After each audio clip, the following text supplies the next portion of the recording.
배가 침몰하고 아파트가 붕괴되며 또 광산이 무너지고 거리에서는 수많은 사람들이 압사당하는 참사들이 연이어 발생합니다.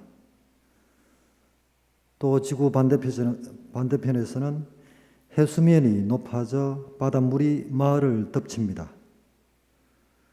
지구 곳곳에서는 매일 포탄이 터지고 무고한 희생자들의 죽음 앞에서 사람들은 망연자실할 따름입니다. 세상에 종말이 온 듯합니다. 하나님이 계시지 않거나 하나님의 진노가 우리에게 덮쳤다고 생각할 만합니다. 이런 재앙과 전쟁을 겪는 이들은 하나님께서 전쟁과 재앙으로 사람들을 벌하시는 것이 아닌가 하고 생각할 수도 있습니다. 오늘 복음에서도 비슷한 상황이 펼쳐지고 있습니다. 복음사가 루카가 복음서 집필을 끝냈을 때는 85년경이었습니다. 로마인들에 의해 예루살렘 성전이 파괴되었을 때가 70년이니까 벌써 15년이 지난 시기입니다. 여기서 복음사가 루카는 성전 파괴에 대하여 예언을 하는 것이 아닙니다. 이미 파괴된 성전에 대하여 성찰을 하고 있습니다. 아름다운 돌과 자원 예물로 화려하고 웅장하게 세워진 성전이 덧없이 허물어지는 것에 대하여 이야기하고 있습니다. 사람 손으로 성취한 것들의 덧없음에 대하여 말하고 있는 것이지요. 화려하게 보이던 것들이 허물어져 잔해만 널브러져 있습니다. 더 이상 이곳은 하나님의 집, 기도의 집이 아닌 것이지요. 새로운 하나님의 집, 기도의 집이 예수님의 몸으로 세워질 것입니다. 그렇습니다. 성전은 화려한 건물이 아니라 예수님의 몸으로 구성된 지체들이 모인 곳, 곧 교회가 성전입니다. 그렇게 성전은 이제 건물이 아니라 그리스도를 따르는 이들의 모임이 성전이고 교회인 것입니다. 전쟁과 반란이 일어나서 민족과 민족이 맞서 일어나고 나라와 나라가 맞서 일어나며 큰 지진이 발생하고 곳곳에서 기근과 전염병이 생길 것이라고 합니다. 정확하게 오늘의 우리 시대를 가리키고 있습니다.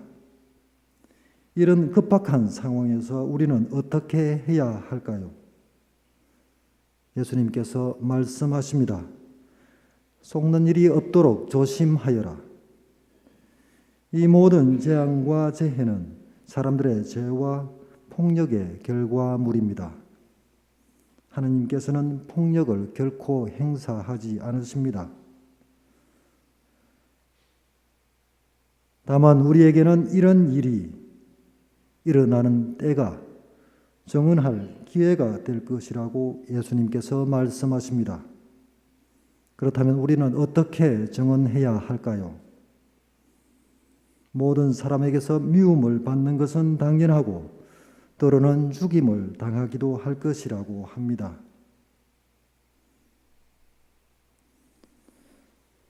그렇다면 재앙과 재해로 고통받고 있는 사람들이 있는 반면에 피해를 받지 않고 용케 무사하다고 해서 하나님의 복을 받은 것이라고 해야 할까요? 재앙과 재해로 고통받는 사람들은 하나님의 축복을 받지 못한 사람들이라 여겨야 할까요? 그렇지 않습니다.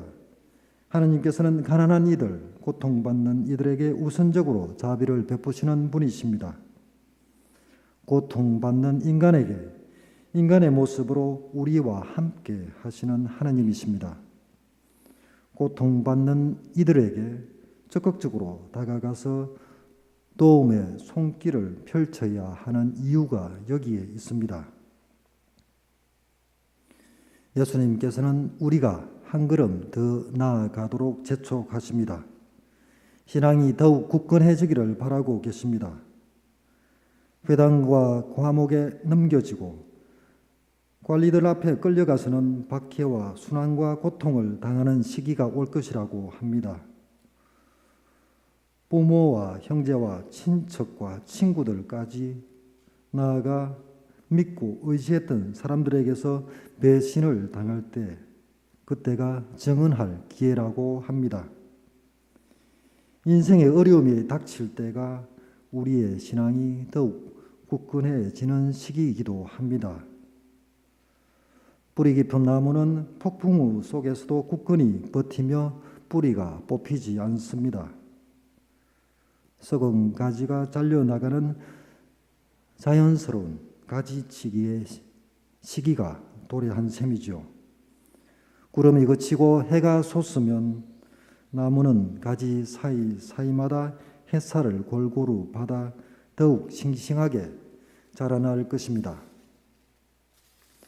오늘 예수님의 마지막 말씀은 우리에게 커다란 희망을 안겨줍니다. 이 모든 고통 속에서도 머리카락 하나도 잃지 않고 생명을 얻을 것이라고 합니다.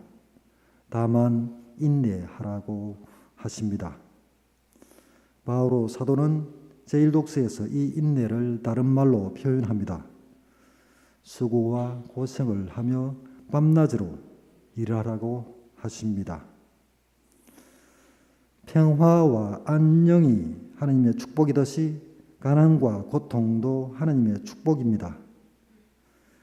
의로운 욥은 자기에게 닥친 불의한 고통 속에서 하나님이 어디 계신가 하고 찾았습니다.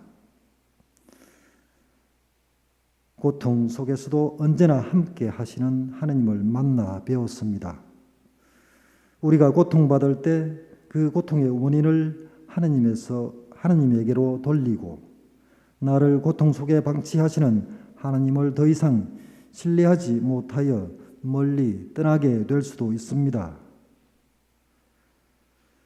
그러나 고통은 선의 결핍으로 악이지만 하나님께서는 그 악을 행사하지 않으시죠. 사실 악은 악의 무리들과 이에 동조하는 악한 사람들에게 그 원인이 있습니다. 다만 우리 곁에서 그런 고통이 펼쳐지고 있을 뿐입니다.